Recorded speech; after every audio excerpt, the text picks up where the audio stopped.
this guy. Thank you. Hey, Forest. Arsenal, let's go. And do you know why this is romantic? Because they gave us our kits. They're the reason we play in red and white. Let's go. Control the controllables. I got my 3 points and a clean sheet. It's so ugly, it's beautiful. I love boring football. Credit to Nottingham Forest. How? And West Ham. It's been a great evening. How has that not gone in? That, by the way, is the definition of a goal line melee. Murillo. Who ended up clearing the ball off the line. Brighton 0, Arsenal 1, City 2, Forest 2, and the Arsenal fans are Come on. Yes! He needed that. He hasn't scored for a minute. We don't know either. So that's where. Boy, switch on 0-0. Brighton's tough, and we needed that because we've been under the caution bit. But that's what the star boy and the captain does, man. That's why he gets 300 grand a week. And all the people that criticise us about scoring corners, how's that for open play? It's come from open play. Saka cuts in from the right-hand side, but Scott Saunders, unless the replays tell me differently, I think this is an absolute howler from Bart Verbruggen.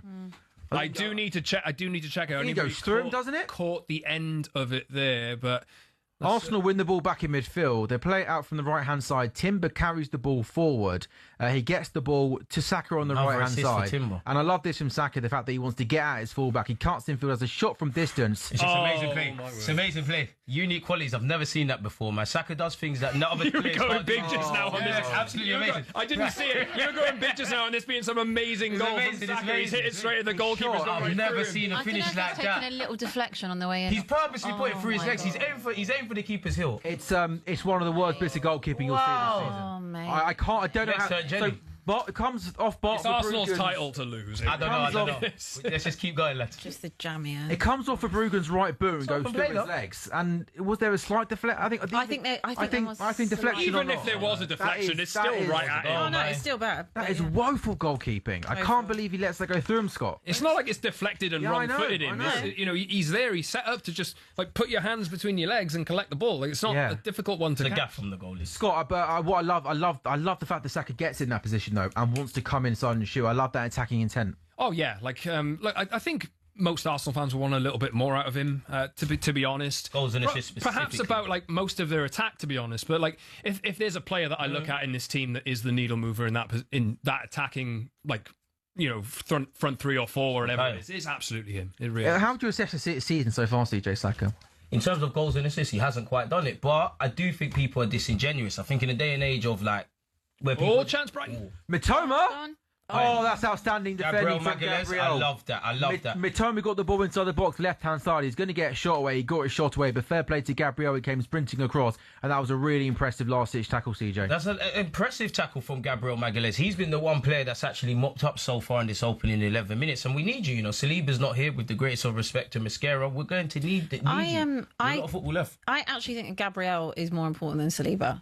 Personally, it used to be the other way round, but I agree with that. I've never, no. I think Gabriel's always been Gabriel, if I'm honest. Purely because it's not about ability. Gabriel's the big brother, innit? It's like people. Yeah, but when Saliba came in and he made that initial impact, I think everybody looked. Yeah, but you got to remember when Gabriel was out against Real Madrid, who made the mistake at the Bernabeu? You had Kivio, you had Saliba. Yeah. No, that's what I'm saying. I think that at first, Saliba is the pretty one. Gabriel does the ugly one. I think at first when Saliba kind of came into the mix. And everyone was like, Saliba. Gabriel still used to make the odd mistake. No, but I disagree with. I think it's always been Gabriel Magalhaes. No, Gabriel did. It has. You got to remember, as an Arsenal fan, they used to say. I was actually giving him a compliment. What? Yeah, no, but it touches my heart because I've been on a long road with Magalhaes. No, I know. There was a time Arsenal fans used to say Pablo Mari was better than him. No, that's crazy. But have a look at the. What I was going to say. Shout out Pablo Mari though, eh? Gabriel Magalhaes only got his chant in the last 18 months. It's been a long road. But what I was gonna say is look at the growth of Gabriel. I think he's more important to Arsenal than Saliba is personally. I think if you had to lose one of them, I would always think that you should be keeping Gabriel. He's that one. Who's been Arsenal's best player this season, CJ? Rice and Gabriel. Well, that's a good question. You know what? You put me on this. That's a very good question. Because I'm trying to think about this. Because I'm trying to get on board and get across the narrative that Bruno Fernandes is the best player in the Premier League this season. Declan Rice, CJ, I go for. Declan Rice, Zubi, or any one of my defenders. Yuri Timber could get it. Saliba could get it. Magalhaes could get it. Calafiori prior to his injury could have been one. Unpopular opinion, David Raya could have been one. You're just thinking about 7 players there. There's not one standout. I don't think there's a standout. If I had to, if you were to put me on the spot, I think Gabriel. Saliba. Really? Silly, but just because, man, just because I remember the. Who's been the best player in the league this season? You think Bruno Fernandes scored, don't you? In terms of like an individual's impact on a team, like he was good even when United were bad. He was carrying them. Remember? That's fair. And now since he's in the 10 over the last few weeks, he's been amazing. He's 6 ahead of anybody else in terms of assists. I actually don't. I'll give it Igor Thiago. Yeah, his consistency at Brentford. He's had a good season. But in terms of like somebody who I think will win it, I think Declan Rice is. I think Declan Rice's favourite player of the year, I believe. Yeah, but like if CJ's saying there, like I'm not even sure if he's been Arsenal's best player. No, because don't get twisted. Rice has definitely been good for us. It's just if you're asking me to analyse my players in the mixed bag and all the conversations we've had about Arsenal, I think there's not a clear standout. I think if you Arsenal, couldn't even say Haaland to be fair, also, Semenyo. I think if Give it to Haaland's boring though. I feel like Haaland should never allowed to win but again. but that's not true. I don't think Arsenal win the league if they don't have Rice and Gabriel. 100%. I think if Arsenal win the league, it'll be an Arsenal player, won't it? Like, if Arsenal win the league for the first time in 20 years. It's kind of a tick box exercise. No, but I'm not saying it's a tick box. I think that just like if you have a look at performances and where you need the consistency to have that. But same with managers. Yeah. If Arsenal, like Arteta will win manager of the year if Arsenal in the league. But let's say Brentford were to finish 5th. Yeah. Oh, Keith Andrews. What's a harder thing to do? Win the league with Arsenal, come 5th or 6th of Brentford? I'd personally. But it is always the way that like of course it is. Managers have been like brilliant over a season, and Man City have won the league, and Pep Guardiola. Like it always happens. West Ham, by the way, there's 6 minutes time added on at Craven Cottage. 98 minutes gone. West Ham are hanging on and fighting, and they win themselves a free kick. My goodness me. What a free kick this would be in this game. Man City have got a free kick. How far out was this free kick? Can they shoot? Are they going to try and dink the ball into the box? There is 2 minutes to go at the Etihad Stadium. Big moments in the title race. Bernardo Silva and Antoine Semenyo are standing over this. I think they're going to have a shot from here, maybe about 25, 30 yards out. Semenyo! Oh my God, I thought he did it. It just goes over the bar. He bends it over the wall. Effort. It is a decent effort, and I think it just skims the top of the crossbar, CJ. I think, no. Does it hit the top side? Let's see that again. They're claiming a corner. I think they might be claiming a corner. My goodness me, what a big... He has got a fingertip. Sells, that is a save. That's a brilliant effort and a brilliant save by Sells. Did the ref give the corner or was he giving the goal kick? Probably not. Has he given it? No, he's giving the goal kick, I think, hasn't he? That's the goal kick. He's giving the goal kick, yeah. Good officiating as usual. A minute left. I think we'll be hearing from Rodri in the coming days. Yeah. Another one of his... this is CJ, it's not pretty, but Arsenal hanging on. It's so ugly, it's beautiful. I've said it once, I'll say it again. Of course, we need to make sure we get it done, but we just need to get the 3 points. CJ, I know you're a calm man, but my goodness me, this is a big minute in the title race. This is a big minute, you know. Again, it's times like this. You'll look back if we do get over the line in hindsight. This is where the momentum shifted, and this is where you won and lost it and whatnot. Of course, everything is still up for debate, but yeah, we need to get this done. My goodness me, City have been bloody dreadful in this second half. By the way, Fulham 0, West Ham 1. West Ham win at Craven Cottage. A huge 3 points for Nuno Espirito Santo's side. More reaction coming up shortly. There is 15 seconds to go at the Etihad Stadium. Man City they look short of ideas this City, don't they? They do, and Brighton have one more chance as well. Ryan, be strong. Thank you. Ref, what am I saying? There, but attention goes on City now. They're literally over added time here. Yeah. How long? It just doesn't look like, I'm sure that they'd have wanted that penalty. They'll probably talk about it in the aftermath. Take a yellow. Good enough. Forest, take a yellow, man. If anything, Forest could have nicked this with that header just a few minutes ago. Long ball into the box to Rodri. What can he do? It comes out to Nunez. This will literally be the last chance. Nunez on the outside. My goodness me. Olaina went to ground, and I thought, you've got to time this tackle to perfection. He does. Man City have got a corner kick. 7 minutes has been completed at the Amex Stadium. Please. Why would you take it short? I don't know why you'd go short. Get the ball in the box if I was City. You're going to lose it. You're going to lose it. Yes. So poor. Counter-attack. Oh, yes! Vamos. Come on. Ref, the game is still on. Are we going to play till City equalise? Score the winner. Nunez in the box. Score the winner. Sorry. Holland. They head it away. Are we going to play till they score the winner? They played. Come on, that's a handball as well. They played over a minute. That's the beat. It's handball, ref. What's going on? Another ball into the box. Too much going on. This is corrupt. Doku, positive. Oh my God! They got to score! Oh, the line! This is good. Thank you. Forest! Arsenal, let's go!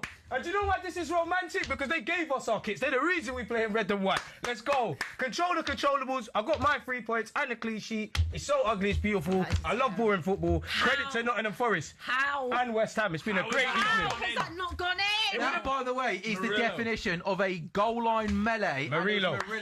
Who ended up clearing the ball off the line. Brighton 0, Arsenal 1, City 2, Forest 2, and the Arsenal fans are Come on. Yes! Dante, Arsenal are celebrating that like this just means a little bit more than any other victory, right? Yeah, we are, and it means something, especially like in the Prem where you have to suffer away from home, which we had to do for the majority of the game. You know, obviously Brighton won't want to hear it, but you have put us under the cosh. You have made it difficult. I do think you kind of lack belief in the second half with every chance you miss, but we needed that. We needed that, and now we can enjoy the FA Cup, and it's business as usual the next time we play. Man City have got a corner kick. 7 minutes has been completed at the Amex Stadium. Please. Why would you take it short? I don't know why you'd go short. How long? Get the ball in the box if I was City. You're going to lose it. You're going to lose it. Yes. So poor. Counter-attack. Oh, yes! Vamos. Hey, come on. Ref, the game is still on. Are we going to play till City equalise? Score the winner. Nunez in the box. Score the winner. Sorry. Holland. They head it away. Are we going to play till they score the winner? They played. Come on, that's a handball as well. They played over a minute. That's the biggest handball, ref. What's going on? Another ball into the box. Too much going on. This is corrupt. Doku, pass it to him. Oh my God! They got to score! Hold the line! This is good. Thank you. Hey, Forest! Arsenal, let's go! And do you know why this is romantic? Because they gave us our kits. They're the reason we play in red and white. Let's go. Control the controllables. I got my 3 points and a clean sheet. It's so ugly, it's beautiful. I love boring football. Credit to Nottingham Forest. And West Ham. It's been a great evening. How has that not gone in? That, by the way, is the definition of a goal line melee. Murillo. Who ended up clearing the ball off the line. Brighton 0, Arsenal 1, City 2, Forest 2, and the Arsenal fans are Come on. Yes! Dante, Arsenal are celebrating that like this just means a little bit more than any other victory, right? Yeah, we are, and it means something, especially like in the Prem where you have to suffer away from home, which we had to do for the majority of the game. You know, obviously Brighton won't want to hear it, but you have put us under the cosh. You have made it difficult. I do think you kind of lack belief in the second half with every chance you miss, but we needed that. And now we can enjoy the FA Cup, and it's business as usual the next time we play. What did you make, CJ, of the Arsenal performance? It wasn't ugly, it was effective. We got the goal, bit of fortune, but you have to make your own luck. Obviously, on another day, I would have liked to have done a bit better in possession. I would have loved to have thrown some punches rather than having to bob and weave. I do think the closing stages of the game at the Amex would have been where I felt the most comfortable, particularly where Kai Havertz has come on. Of course, there was heart-in-mouth moments, but this is what I said before the game. I said we're going to be like that. We're going to suffer. Brighton do that against us. So, good 3 points to earn, man, but I can definitely breathe now. Definitely breathe. I mean, you know, so after the Wolves draw, you were in a bit of a sticky run of form. To go to Spurs and win, to beat Chelsea and win, and to then go and Brighton and win. To get 9 points in those 3 games, though, having, you know, people were starting to ask questions, weren't they? Asking the questions, the same things come up, their mentality, etc., etc. How proud are you that Arsenal get those 9 points from those 9 games, 2 London derbies and Brighton away? I'm proud of that because obviously there was a whole banter lull about Spurs ending our title challenge and Chelsea doing the same. End of the day, if you want to win a title, you need to go on a run of form. You need to win games. And I did what, beyond the obvious, I did want 9 from these next 3 games, and we've done what we've needed to do. You know, as has been the case on several times this season, you have to big up my defenders, man. I think Hincapié today stood up tall. I think Magalhaes did well. I think Mascara showed big up Ty. I think Mascara showed his age today. I think David Raya was great. I think Declan Rice in the second half turned it on. I'm happy Timber's got another assist technically for Saka because people have got, you know, on his back a bit about his lack of assists and whatnot. Yeah, man, our defence wins titles and goals win games, and we've done that. Do you think in games like this, by the way, correct me if I'm wrong here, CJ, watch Arsenal closer than I do. Do you miss Odegaard in games like this? No. You don't think so? Just to get on the ball and settle things down and control the game? Not one bit? When it's like Newcastle away or Spurs away, I think that's Odegaard in his bag. I think today, you know, you want to bring in something, as much as I like Norgard, but you'd want to bring in like a composing number 6 or, you know what, maybe you are right in a sense with Odegaard, like we might need a tempo dictator in a kind of 8. How do you think Eze was?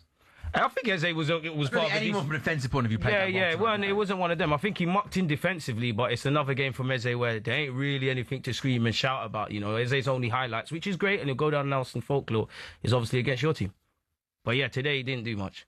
Yeah, I mean, I'm going through Twitter here, CJ, and I'm literally the first two tweets I've just seen. Sam Dean, who I believe is Telegraph, ugly performance, but a beautiful night for Arsenal. James Ollie, the definition of winning ugly. Facts. But Arsenal will not care one jot. Abbie, there's a theme, isn't there, to this performance? Far from pretty, but my goodness me, a huge win for Arsenal. Yeah, huge. And obviously it extends again to, what are we at? 7 points, and City got a game in hand. 7 points. We thought it was going to go down to the wire anyway, so we just keep going. I feel... Do Arsenal Abbie deserve credit, though, on a serious note? Because people always say they're chokers, they're bottlers, and games like this, when you're not playing well, it'd be very easy to crumble, to concede a goal against Chelsea, to go to Brighton and not win. Our Arsenal, they've got to get over the line, but do you maybe feel, looking at it from not wanting Arsenal to win the league, that kind of the narrative, they're going to choke, they're going to bottle, this doesn't, to me, look like a team, Abbie, that is that is choking. They look like a team that are fighting, are working, and are bloody grinding it out. Yeah, I don't ever think that it was a case that Arsenal weren't going to work for it. I don't think it was ever that. It's just that when the tough gets going, sometimes Arsenal have bottled it in the past. Like, that is fact. And we'll see what happens. Like, 7 points, we've been saying for months, you should win the league. I expect Arsenal to win the league.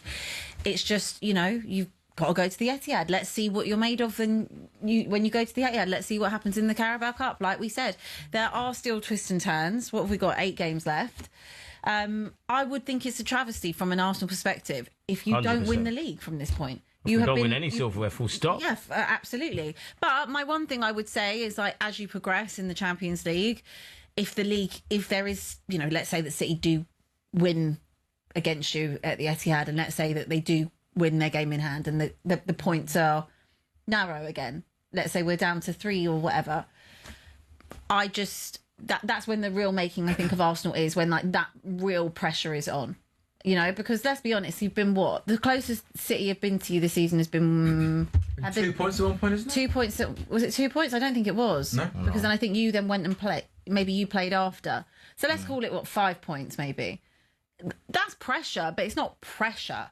I would like to see it when it's City are 2 points behind or 1 point behind or something like that. Obviously, I would like to see that from a non-neutral perspective. But I think it's been Arsenal's to lose the entire season. Let's be honest. I think evidence from tonight anyway. I think usually we do think of Arsenal as being that team who are going to choke at some point, and as you've just been saying there, but I don't know if City have got it in them. I don't think, but we said that at the start of the show. If anything, the proof is in the pudding tonight. With Arsenal going there, they were, in the nicest possible way, Arsenal were terrible. They really were. That they were, but like you know what I mean, in terms of like pleasing on the eye, they weren't. It was an ugly performance from them, but it was necessary, and they did. But that's what it takes to grind out results. City didn't. That's what it takes to win a league. And City, we did say that we don't expect City to go on the same runs that they have done before. But Abbie, that tonight, it's poor. Sort of games, it's really poor. You don't look at Forest time and think you drop points. No, I don't. But at the same time, Forest are fighting for their life. This is an absolutely awful night for me all round. An absolutely awful. We'll come on to the relegation battle very, very shortly. Oh no, but even at the top of the table. At the top, no, sure. This couldn't have gone worse. And that's the thing, isn't it, Scott? While all the talk's been about Arsenal and what they can kind of do towards the back end of the season, lots of people always kind of reference, Man City always win 6, 8, 10 last games of the season, whatever it might be. But people seem to miss the fact that the last time City won the league, this is a seriously, seriously different group of players, isn't it, to what they've got now? And they spent a lot of money on a lot of players. And like, I think they've had a pretty good strike rate, I think, in the transfer market. But you look at this team now, and like we were complimenting Semenyo earlier, and I think he scored again tonight, and he's been a good signing. But Cherki is good as well. But you just remember at the start of the season, whenever Reinders signed, like where is he now? Yeah, a lot of their players have gone off the boil. And like even Foden, he was all right at one point this year. There's just not enough in there at the moment. They don't seem quite like the team that Arsenal are in terms of like the togetherness, if you know what I mean. It just seems like the world's against them in a sense. And like, I think I fancied Arsenal to win the league since the start of the season. I think tonight's a big one for them. Even before they can even go and play like that at the Etihad and get a draw. City can't break Nottingham Forest down and beat them. I fancy Arsenal to go there and get something. This is where the psychological games begin. And to be fair to Manchester City, Pep Guardiola, I know he acts a bit diplomatic, but he was filled with praises for Nottingham Forest and asking them why they're in that situation. So maybe the players didn't take heed tonight. For me, I do think there's been some times where we've been fortunate to get clean sheets. So going back to my defenders, sometimes you need your attackers to put teams to bed, which we haven't done collectively. But games like today, you need your defence to get you out of trouble. And I saw pride in the performance. I saw them stand up tall. And I have to give my boys credit. End of the day, if you want to win titles, you have to win regardless. This was a quick turnaround from Chelsea. On top of, you know yourself, you're competing in all these games. There's not too much time to train. People are tired. We've been given injuries. These are no excuses, but just grind things out. Just a one-person tweet that what you just said, the players look tired, and Mikel Arteta isn't rotating a squad well enough, and that's something you haven't done well enough in the past. Do you agree with that point? Yes and no, because if we rotate today and won, great. If we rotated today and lost, what would have been said? If we kept the same team that went out there and it was 1-0 Brighton, what would people say? I do think generally there's been times kind of before we've got to the tail end of the season where he could have rested this one. Zubimendi is another case where he could have brought in Norgard. Now, if I'm honest with you, Sam, like a lot of tactics I've queried, when you're at this point in the season where there's 8-9 games left, just get it done, man. I wanted the strongest team to go out there today. You have the FA Cup game to rest players. I think that it's when it comes to the spine of your team, and you look at ideally Saliba, Gabriel, and you look at Rice, Zubimendi, and obviously David Raya, out of those kind of 5 players, I think everyone else can probably be rotated. But when you look at it's not. He doesn't like to rotate those core players, what you mean. And I guess Saka as well. But I think that those spine members of it, he would rather not rotate it if he doesn't have to. That's why I need Kai to be fit, because I'm not saying it's pretty, but Kai Havertz is he was utilised today up front. We used him in the 10 before his last. I thought Gokras was terrible today. I'm sorry. Hey, we got the 3 points, man. You get your time. You get your time in the sun, man. Just get the 3 points. I'm at the point in this season, I don't really care about... I get you. No, I'm just saying in general, I don't care about no one's individual performances and stuff. We need to get this... In terms of the bottom, West Ham move on to 28 points, still 18th. They're level on points with Nottingham Forest on 28, and now just 1 point behind Tottenham Hotspur on 29. West Ham in 18th, 28. Forest 28, Spurs 29. Abbie Summers, you are 1 point off 18th place West Ham. Yeah, it's really bad. It's really, really bad. It's actually not even funny, right? That is what tomorrow today is to do. No, but stand up to be kind. Igor, was that one? Tadeusz to do it all like that one. You know that one. To be fair, look, it's not funny because we are in March. We have not won a game in 2026. What, 7 games all season? Mm-hmm. 7? Yeah, we've won 2 games at home all season. If we extend that, I think we only won 4 games in the last 2. Wait, what year are we in? What year are we in? 2026. 2026. Yeah. Wow. We're in 2026. I think we only won 2 games at home. I think it's 4 games in total, over the last couple of seasons. It's absolutely insane. We have sleptwalked into this situation. The board not sacking Thomas Frank earlier, poor recruitment in January when you knew you had the injuries you had, not going and getting anyone that could help, and saying that Johan Lang basically came out and said that he didn't think there was anyone that would benefit Tottenham Hotspur. Really, in the whole footballing world, you didn't think that there was anyone of attacking quality that Tottenham could. Unlucky Lenny Euro, man. Score. Lenny Euro headed into the ground. Good save by Aaron Ramsdale. So that massive oversight again. Abbie, yeah, you've spoken a lot about the ownership and there's responsibility on the players. What they've done wrong, and no one could dispute that. But in terms of what Tottenham have got right now, okay, so forget about the players you missed out on. Do you think the Forest and West Ham squads are better suited to this relegation battle? Is that one of your concerns? It looks like tonight West Ham had the fighting quality. Forest had the fighting quality. Whereas it maybe looks like Spurs obviously aren't used to these situations. Maybe just not well equipped for the stress and the pressure of getting out of relegation. They're not as galvanised. No, I think that I think there's. I said it the other day. I think there's a massive arrogance around Tottenham. I think they think that they're too good to go down. Do you think that? Yeah, definitely. I think that they don't care as well. I don't think the players care. I don't think they play for the badge. I don't think that they're bothered really. I think that they think, all right, well, if we do go down, we'll be off. We'll get picked off, and we won't be here next season. As a fan watching these players, you feel like they're not trying, they're not working, they're not fighting. I'll be honest. I don't think we do anything. we can't attack, we can't defend, we don't create, we don't do anything, we don't win duels, we're not defensively good. Like, what do you want me to sit here and say that we do? It's absolutely impossible to look at anything positively at the moment when it comes to Tottenham from top to bottom. What I would say is, obviously, we have got so many injuries, and those players have been out for pretty much majority of the season. The ones that can create and the ones that can make something. We've been absolutely. By the way, you don't even about the players thinking they're too arrogant to get relegated and stuff like that. I fully think it's an arrogance. If tonight has to be the night where they look at their phones at 10:15 and see, goodness me, West Ham win, Forest get a point, tonight's results should scare the absolute life out of the players, shouldn't it? Well, it should, but like I said, how much do you care? How much do you care about taking this club down? For Tottenham Hotspur to end up in the Championship and get relegated, for Tottenham Hotspur to be in this conversation, it is disgusting. It is a disgrace. It is negligence, obviously from the ownership, which I'm not even going to keep going on about. It is, and years and years of failure, of it. But it is also... it is also negligence from the team. It's negligence from them. You have a right, okay, as a footballer, to not care to an extent, right? It's your job. But you have a duty to a shirt, to a badge. When you put that on, you play for a club. You play for an institution that will be there long before and long after you've ever worn that shirt. But you're part of its history, right? The second you sign for that club and part of the story. Not one player at Tottenham Hotspur. I'm getting wound up and I'm getting emotional about it, because why don't you care?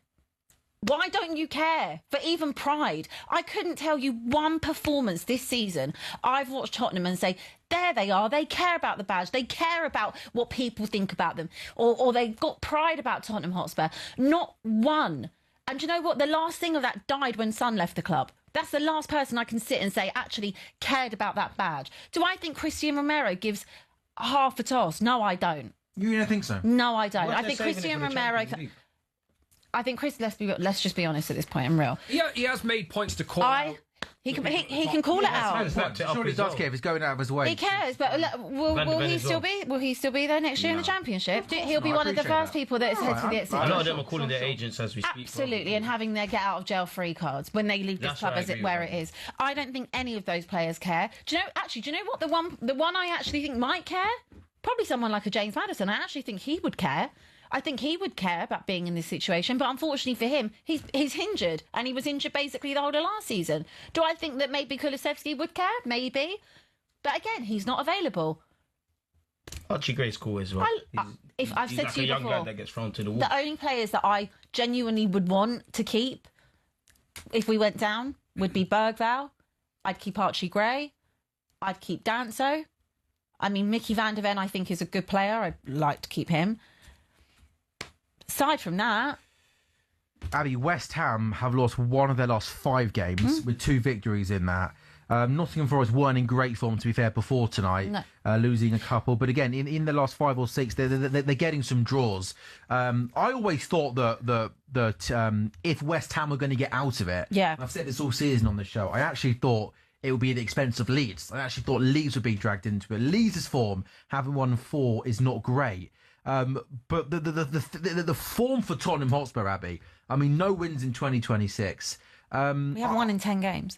New-ish gaffer as well. Like, it's all got to come into I think he was the wrong appointment anyway. But... Yeah, where you're at, he's only had a couple of games, but what have you made? It's very early days, obviously, of what he's doing, of what he's saying, and of what, his team selection and stuff. In what he said, and look, the team picks itself at this point because we've got no players, right? That is what it is. Like what you. A lot of people saying he did pick. I think he did square pegs and round holes. Yeah, he could play players in the right position, but in terms of the actual personnel, like that is what you're seeing is basically what you're going to see from here on out. You might get Destiny Udogie back, or might be back in April. Players, isn't it, really, yeah, 13, 14 players, and that's But you made a good point. You spoke about how it was Paratici who made that appointment. Yeah, well, Paratici apparently wanted him in the summer. Sure. And the club said that they interviewed 30 candidates and came out with Thomas Frank as the best option. Right? Paratici didn't like that. Okay, wanted to sack him earlier. The club said no. Paratici then leaves, and then obviously the club then eventually sack Thomas Frank, and they get back the man that Paratici wanted. So that just tells you. Odd. Everything about Tottenham is odd. Everything about Tottenham is backwards in the way that they do things. There is also no control at Tottenham at the moment either. So this is what about the Daniel Levy situation. everyone knows my own feelings about Daniel Levy, right? He's part of ENIC. As long as ENIC are there, he's been the face of it, the representative of it, but he's still part of ENIC. Hate them all. But he clearly kept control over certain things, like arguably too much control in certain things, but he kept control. And from what I know and from what I've heard since the Thomas Frank sacking and just things this season, there is like this chaos inside Tottenham. Like, it's like everyone wants to be this top dog, but it's like no one actually knows what they're doing. Who makes the final decisions? Don't know anymore. Clearly the board, I think Vinay. It must be Vinay. Right. It must be Vinay. Could have told you for free. Vinay at Spurs is the recipe disaster. He's at my recipe club. for disaster. And what was it like at your club? Well, clearly you saw where you saw how better we You saw how better we got once he left. Like, Berta's obviously doing this thing now, but Vinay was terrible. Vinay oversaw one of their worst periods in Arsenal history, the same way that Johan Lange oversaw one of the worst periods in Aston Villa's history. So why would you get them So goals why together would you get them together? Tell me why they are both at my football club. Have you seen in the media this week? There's a coach that have you seen that? This is why it's just a joke. Explain it. What was that? So there's an academy coach that got a job. He's an Arsenal fan. At Spurs. At Spurs, right? Look, I'm all for banter. I'm all for saying. He should be smart. If I've had to go to the Emirates for work or something, I'll be like, I might want to have a shower when I get home because I've been at the Emirates. Like, whatever. But that's not my job. I'm not there coaching players in the academy. And he's again taking the mick out of Tottenham and making inappropriate comments. So where is it from the club standpoint? When do you stop trying to embarrass yourself? When do you stop putting people that don't care about this football club in positions at this football club? Why have you put an Arsenal man in Vinay in charge? Why have you hired Johan Lange? And why is this guy... Oh, sorry. The actual problem with that isn't you put an Arsenal man in charge. You put an Arsenal man who did a bad job at Arsenal. If he was really, really good, I wouldn't be against it. Like, he was awful, like, you're right. And it feels like he's in football decisions as well. And do you know he was like a more do you know who they're looking at the moment for director of Paul Winstanley? What have you seen him do that's good? The ex-Chelsea man. What have you seen him do that's good? Yeah, not even ex-Chelsea. Yeah, currently there. Yeah. It's Doogie Friedman or Winstanley, and it's like, who is making these decisions? What are you doing? Just sell the football club, please. Sell it. Because what you're going to do, you're going to get it in the Championship and then you're not going to want to sell it because you're making a loss on it. A massive loss. This club cannot be in the Championship and we are going to probably end up there. It is a real thing now. It's not even me being dramatic. It's a real thing. When you can't win games at home, which is where you would realistically pick up points in a relegation battle, when you can't win away, when you can't create, when you've got no players, what am I going to expect? I mean, I'm going tomorrow night. What on earth is the atmosphere going to be like tomorrow night? Nervy, of course, clearly. But you have to get behind the team. Worse than nervy. But no, it's going to be like toxic. No, it's going to be it's going to be toxic. Sam, we're past. The moment Tottenham do something wrong or Palace have a chance, it's going to... Now the players have to stand up to be But this is the thing, and I said it even before the Arsenal game. This is the point where you can't turn. You have to... Even though we hate everything about what's going on at this football club, you can't turn right now. And this game you have to try and be the 12th man. Yeah. And it's hard because these players have got no belief. Let's be honest. Me as a fan, I got no belief whatsoever. I don't believe they can do anything right. You said 2 home wins, didn't it? So I think we need... So imagine if you was a season ticket holder, and you're going up and down the country and supporting. I said that mass statue earlier. It's nasty. It's going to be nasty. Wolves have won as many home games the last 3 days as Tottenham have. So you think about how they've been playing already, and then obviously the anxiety of West Ham have taken. I've changed that. So I said to you before, I think we need to have at least 1 win and 2 draws. Now, obviously, looking at tonight's results, I think you've got to have... You might need more than that. You need more than that. The way that Forest and West Ham are like turning up. You need more than that. There's more. You probably need at least 2 wins and 2 draws. Now, you could say, you'll get that. Well, where am I getting it? Where am I picking up points? Yeah. We got Leeds that have got to come... Well, before the next international break, obviously it's Palace at home tomorrow, which does feel like... Say the absolute bleed in your obviously big game. Obviously, you've got the Champions League game. Have to win that. Your next 2 league games for the international break in a couple of weeks. Liverpool away, which we never. And then the last game before the international break is Spurs versus Nottingham Forest. And by the way, it's at Spurs. By the way, on that Sunday, just to let you know, the fixtures we've got: Newcastle Sunderland early kickoff, 2:15 games, Villa West Ham obviously, and Spurs Forest, and then we've got the Carabao Cup final. That is a big day. But I mean, imagine that Spurs Forest game, because you think, thinking you beat Liverpool, that's not a guarantee. That could be the day that I actually cry on air.